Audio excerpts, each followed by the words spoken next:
Podcasting from the Chicagoland area, this is Game On with Jackson Stuart, where we discuss men's lifestyle, focusing on sex, fitness, relationships, business, and more. We'll be interviewing the best of the best, the hot shots, and the rising stars in the worlds of modeling, fitness, cooking, and more. Influencers who are discussing keeping it sexy while at the top of their game. I'm your host, Jackson Stuart. Welcome to the show. Welcome to the game. What if you could be a better player for the cost of one more cup of coffee a month? Get access to a growing library of lit erotica, behind-the-scenes action, and player's guides with tips on drinking, cooking, fitness, dating, sex, and life after dark. Low tier rate while offer lasts. Patreon.com, Game On with Jack. Keep it sexy and game on.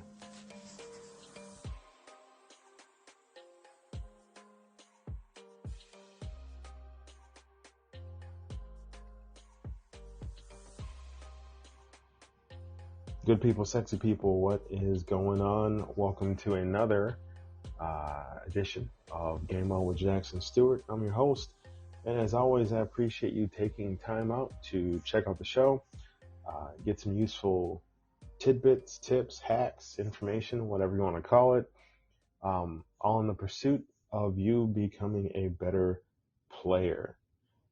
A couple of places to check out more of Game On. Go to youtube.com/@GameOnWithJack, patreon.com/GameOnWithJack, and Twitter, the handle is Game On with Jack, so you can see there is a pattern. So definitely check those out. I really appreciate you guys that have been subscribing to the YouTube channel. Please, by all means, if you haven't, take a moment, jump on and become part of the growing movement to, just be better, and I know there's a lot of debate about the best way to be better. And it seems like there's this concept that to be a better man, you have to be angry and aggressive and be a dick. And you don't have to be all that. You can be better and be stronger and be more resilient and willful and powerful, but you can at the same time be gentle and kind and supportive and strong and so on.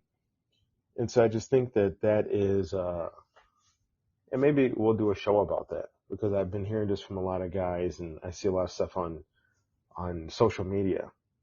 And not to say I want to combat that, because it's not a fight, but I do want to address the idea that a better you is in some way a worse you, depending on how people deal with you. That, to be seen and to be respected, you have to be belligerent and feared. And that's not the case. So that's a show idea for down the road. Today we were talking about Game On's reading list for men, my mandatory reading list for men. This is a list that I feel personally makes you a better player. Some of these you may agree with. Some you may say, Jack, where the hell are you getting this from? That's cool. That's fine. You may have your own reading list. I'd love to hear it. Shoot me an email through Podbean, or you can comment on some of the YouTube videos. Would really enjoy, what you feel is a good reading source for you. Because,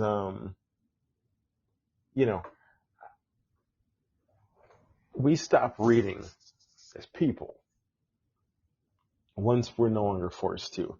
When we get out of school, we don't pick up a book. Most people, and it's very sad. Maybe work forces us to read something, and come on, we bitch about memos and emails and training guides and etc. But when was the last time that you picked up a book and you read it of your own free will, your own volition? Reading, to me, is fundamentally one of the greatest freedoms that people can have. Because, there have been times throughout history on the planet when a marginalized or oppressed people, regardless of, whatever color those oppressed people were, or gender, or etc., weren't allowed to educate themselves. Because you can only bind and control an uneducated mind. And I don't mean uneducated like stupid, but just not aware of that mind's place in the universe. You're not aware of the fact that you can control your own choices. You can control your day. You can control your emotions. You can control your expectations. You're not aware of that. In that, I mean uneducated. In that sense, I mean ignorant.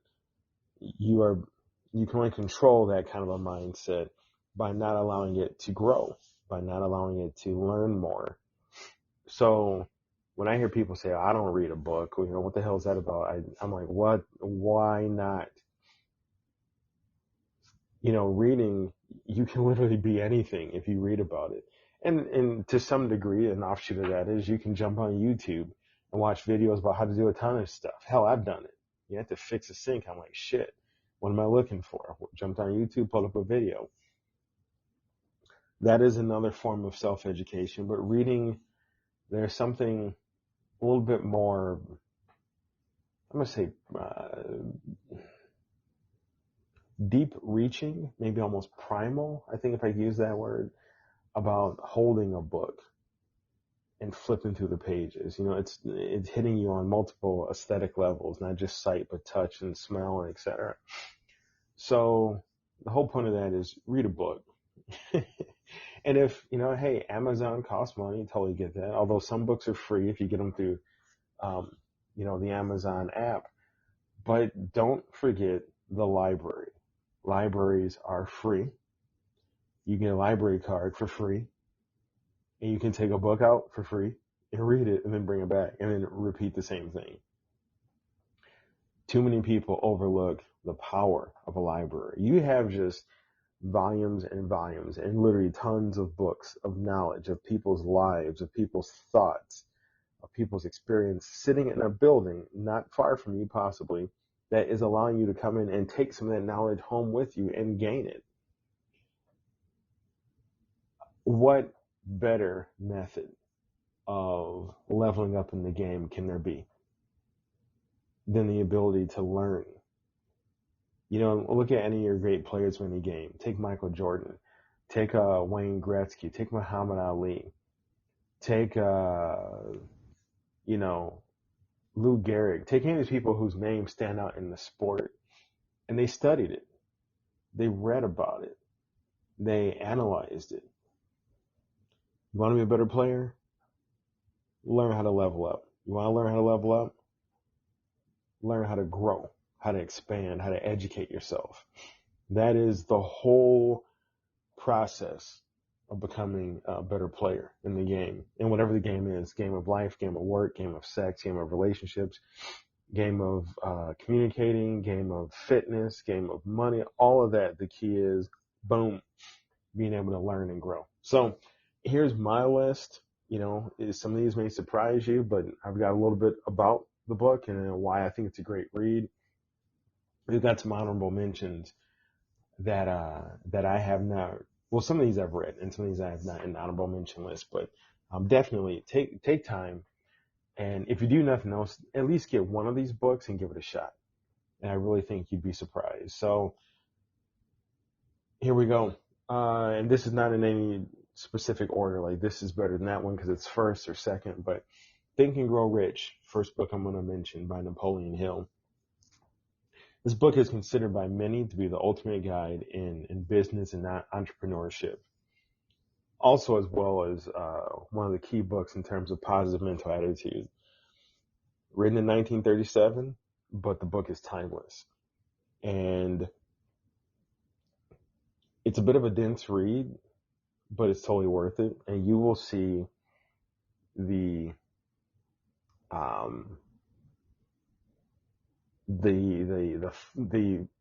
fingerprint of Think and Grow Rich in just about every modern self-help and mental help and business growth book out there. You'll see it, whether it be The Secret, which we're going to talk about, whether it be speeches given by Zig Ziglar, Steve Harvey talks about it, The Psychology of Money, which is on the list by Morgan Housel.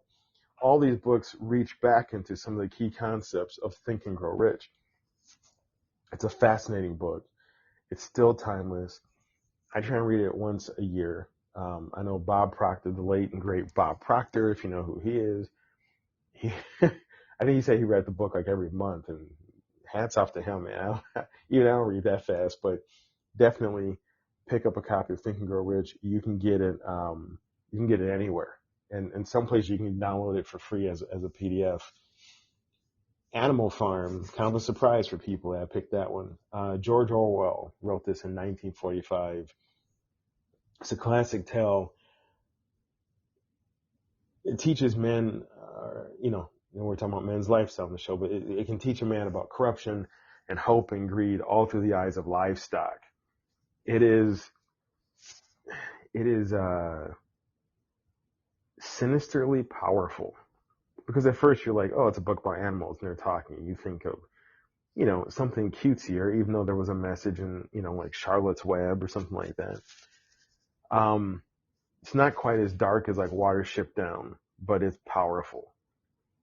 And, why should you read this? Because every page makes you reassess what you're after in life. What's important to you, what you're willing to give up in order to get what you want. And it creeps up on you, just what it's teaching you. But there's nothing more powerful than the very creepy last scene. I'm not going to spoil it for you, but definitely, it's a quick read. Check it out. I thought it was amazing. And it's on the list. Diary of Anne Frank. If you don't know who Anne Frank is, she was a young girl who was a writer and kept a diary/journal. I think diary is the best way to describe it. And she writes about the 2-year occupation of the Nazis, excuse me, in the Netherlands. And, why is it on the list? It humanizes the horror of the Holocaust. You can read the numbers, you can read the history books, you can read, dates, but when you see it through the eyes of Anne Frank, it expands your mind, and I think that's one of the most important things that reading does, is it expands your mind. It grows you as a person. The Diary of Anne Frank is powerful. I'd say it's simplistic, not to say it's a dumb book, but it's written by a young girl, and it's just simple. It's like just a regular everyday person writing. But she's an amazing writer, and I really found that this book, it takes you out of your shit and puts you into somebody's life who's going through some real shit.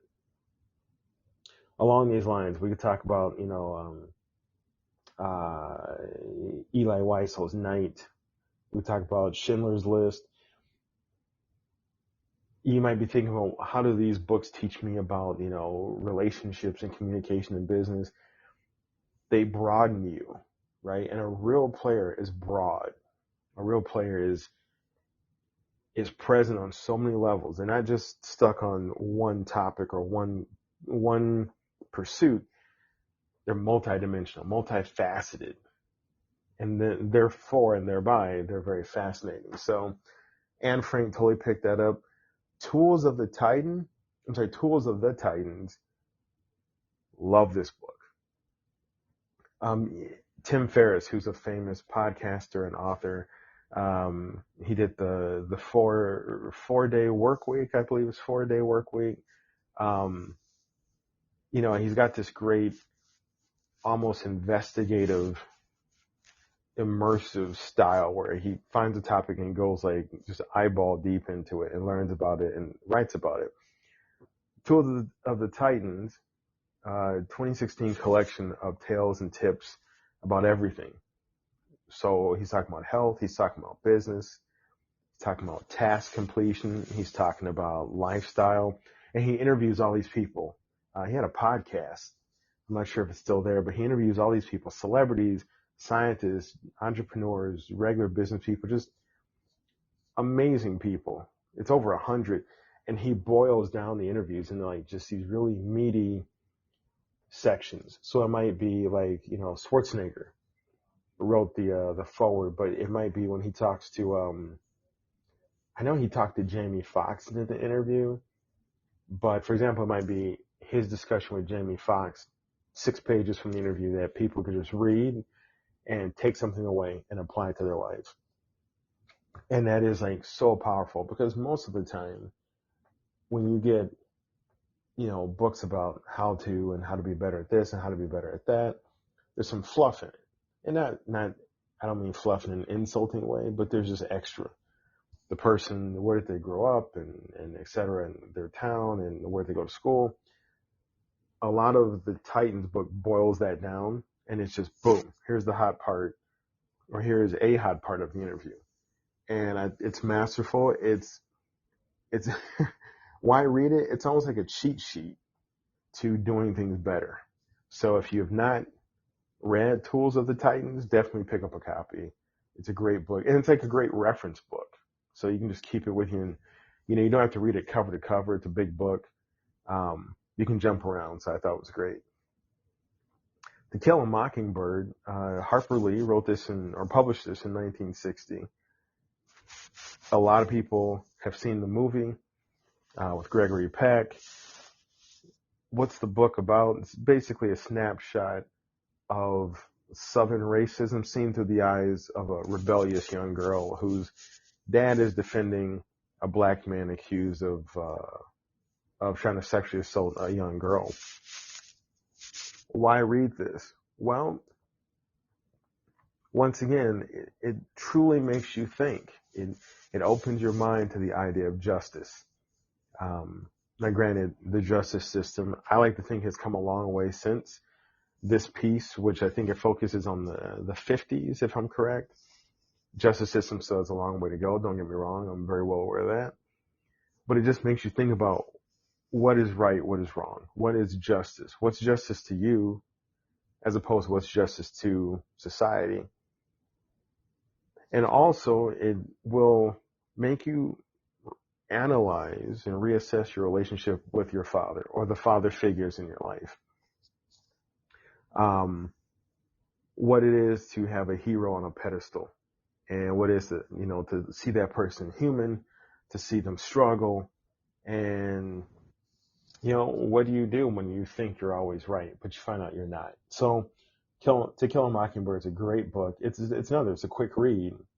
It's just funny because it's one of those books that they make you read in school, and if you go back and look at it again as a grown man, I guarantee you it'll have a different impact. It'll hit different. Next up, The Secret. Definitely a big fan of this book. 2006 self-help book by Rhonda Byrne. Highlights the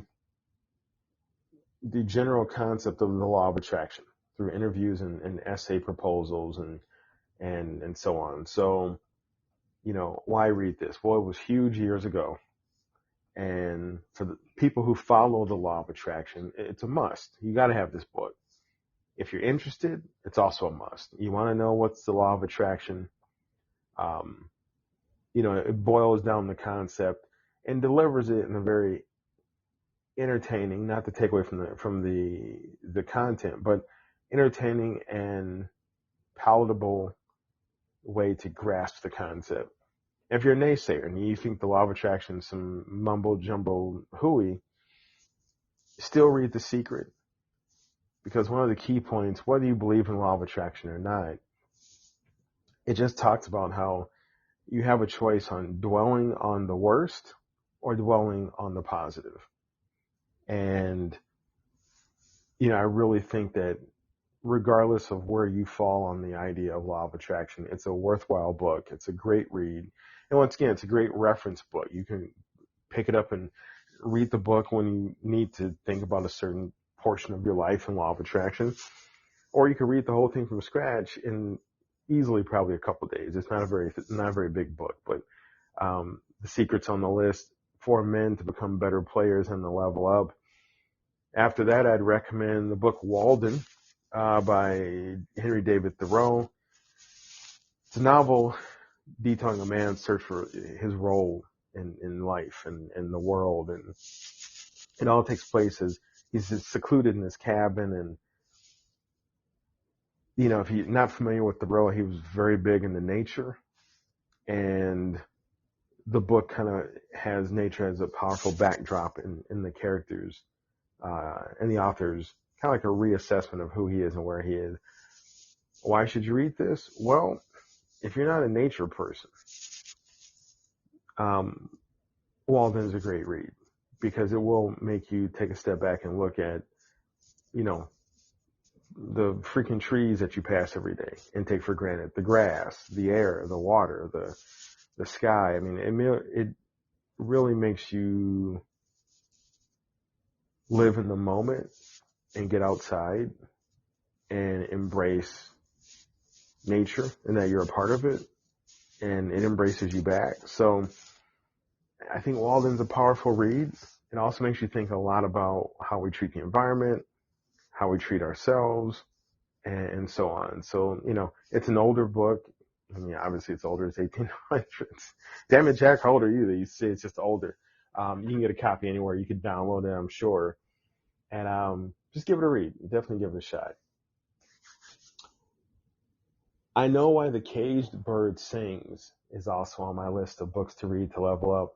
1969 biographical piece from the legendary poet Maya Angelou.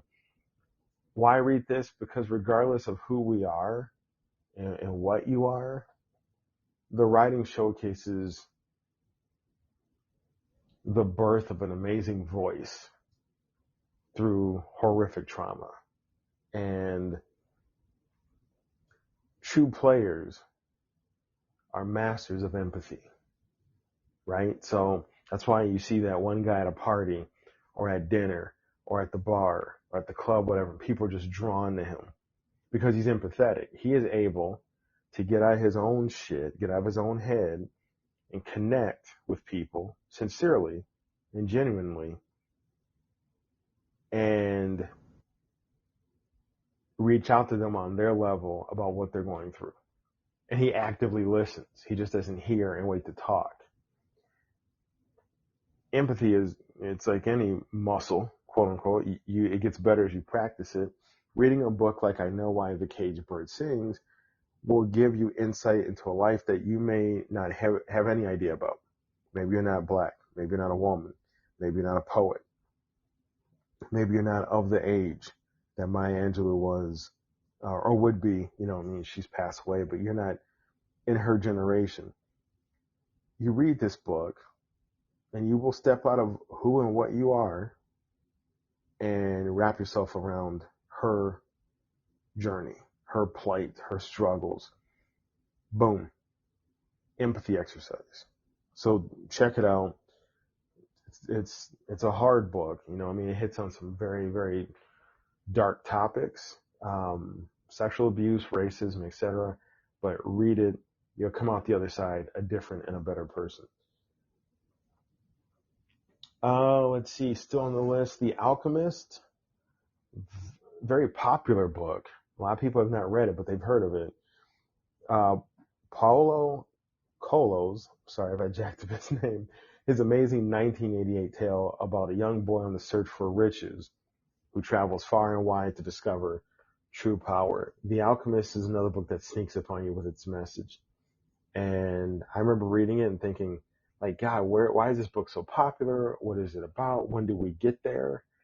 But when you get there and you see things through the eye of the boy and the people who have been giving him a message about, in his own way, leveling up, once it clicks, oh man, like it's easily worth rereading it. But the lessons that it teaches are very powerful. A lot of great business people, a lot of great coaches, a lot of great personalities and influencers and power brokers have the chemist in their personal library at home. So definitely, go pick it up and join that group, okay? Let's see. Oh, Frankenstein by Mary Shelley, 1823. This was published. If you don't know what Frankenstein's about, and some of the movies have nailed it perfectly, but very few have gotten it dead on. No pun intended. Frankenstein is about a grieving and enraged scientist who sets out to defy death by creating life himself. And we've all seen Frankenstein's monster in movies. He's green with the bolts in the neck and everything, and brought to life by lightning. He's made up of, various cadavers and stuff. But why read Frankenstein? Okay, well, first of all, it's thick. It's a big book. Some of the English and some of the languages is kind of hard to get through. But if nothing else, it's beautifully written. And I think one of the key things about leveling up is expanding your mind, expanding your vocabulary. And the more you read, the smarter you get. You learn new words. So you will learn new words when you read Frankenstein. But in addition to a great work of fiction, monsters and everything, Frankenstein is all about decisions, making decisions, choosing something, perseverance, resiliency, being able to admit when you're wrong, male loneliness. Guys don't like to talk about if we're lonely, how our emotions are. Frankenstein is all about men being lonely and coming to grips with it. And lastly, it's about how your choices and the repercussions of those choices can impact you and the people around you. So, I think a lot of people write Frankenstein off as just a monster story. And that's a huge travesty, because it's so much deeper than just, some guy stitched dead people back together and hit them with electricity. Frankenstein is deep, man. It's really about, are you sure you want to do this? That should be the tagline for Frankenstein. Are you sure you want to do this? So check it out. It might be of a slower read because, like I said, it's old English almost, and it's a big book, but it's definitely worth giving a shot. Lastly, on my list, I'm going to talk about, I heard about this book watching an interview with the actor Benicio del Toro, and he mentions this book, Rockin' Steady. And Rockin' Steady is by the legendary NBA player Walt Frazier. Written in kind of a conversational style. It's a book from Frazier with tips on being cool, tips on fashion, tips on how to treat people, communication, etc. Why read this? Because cool is timeless, and the book is, 30 years old. It's still cool. Some of the stuff he talks about, like some of the fashion and flair, excuse me, and terminology might be a bit dated. You ain't walking on no bell bottoms, I'm pretty sure. But the core elements of cool that he covers just don't age. They don't go out of style. And, what makes it great is similar to the Tools of the Titans. You can just pick a chapter, drop in it, read it, and, boom, you're good. And then maybe you come back and read the chapter before it, 2 chapters afterwards. You don't have to read it cover to cover to get something out of it, to get a flow. It's kind of a hard book to find. You can get it on Amazon. I got mine off eBay. It was a lot better price. But yeah, Rockin' Steady by Walt Frazier. Check it out. It's definitely a great read. And I think any player needs to have this book in his library. Some honorable mentions. Secrets of the Millionaire Mind by T. Harv Eker. It's a great book. A little bit of Law of Attraction, a little bit Law of Assumption, but a lot of it is just straight great ideas for money. Schindler's List, I mentioned that. We all know about Schindler by Thomas Keneally. I believe I pronounced that right. Roots by Alex Haley. Huge and powerful book about slavery. Once again, these books that are about other groups or other genders or other orientations expand your mind. So don't be afraid if I don't know anything about slavery. My people weren't affected by slavery. Read the damn book. The Richest Man in Babylon by George Clason is a great book. The House on Mango Street by Susan Cisneros. If I got her name wrong, I'm so sorry. Another good mind expansive book about a different cultural experience. And lastly, The Psychology of Money by Morgan Housel. And really good book. A very honest and frank look at money and how we think of money, how it impacts us. Great lessons on wealth, greed, riches, and happiness. So it's a good book. And if you want to read Psychology of Money, and Secrets of the Millionaire Mind at the same time, you get a very unique experience and totally worthwhile. So I hope you guys pick up one or all of those books, read them, enjoy them, level up. Don't forget to sign up for the Game On with Jackson Stuart email list, and you can pick up your free 15 Confidence Commandments now. That's at gameonwithjack.aweb.page. Join us on YouTube at Game On with Jack, patreon.com/GameOnWithJack, and lastly, Twitter handle at Game On with Jack. You guys keep it sexy. Game on.